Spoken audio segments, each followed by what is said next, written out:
All right, so our first conversation now. You see the federal government of Nigeria is planning to slam a one-time 50% tax on windfall profits booked by banks on massive currency gains after the naira was devalued last year. Join us now to analyze expectations if this is approved. There's Tajudeen Ibrahim, a Director, Research and Strategy at Chapel Hill Denham, joining me right here via Zoom. Great to have you on the show.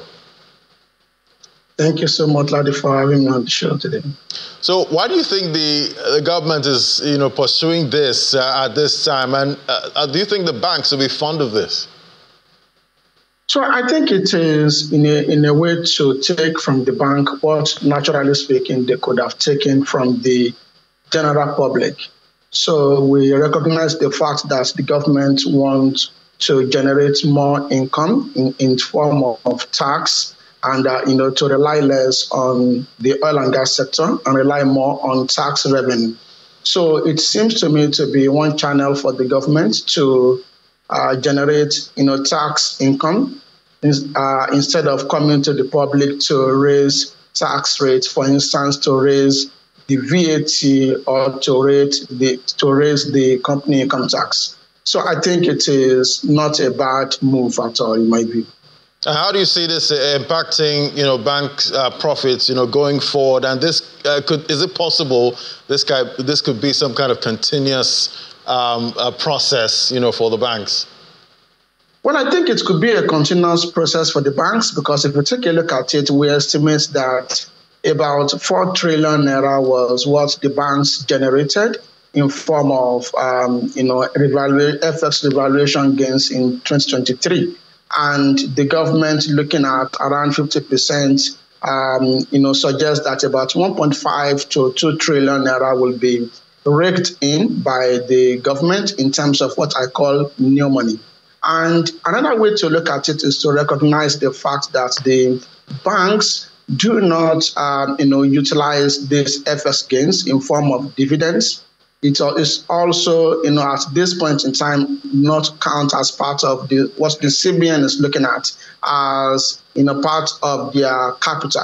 So based on the currency capitalization exercise going on. So I think it is some form of, money that the banks can, part away with to support the overall objective of the government to build infrastructure.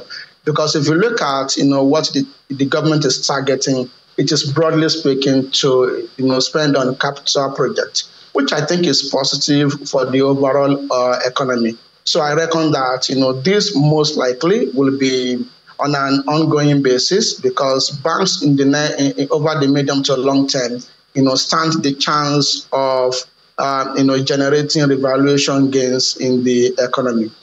So I guess this is not going to impact the banks at all, because we know right now the banks are tapping the markets to try and make the recapitalization exercise by the central bank. So I guess nothing to fear here. Nothing to fear, actually, because the current recapitalization exercise by the banking sector is not capturing, retained earnings as part of their capital. What the CBN is asking for the banks to do is to bring in new money in form of equity.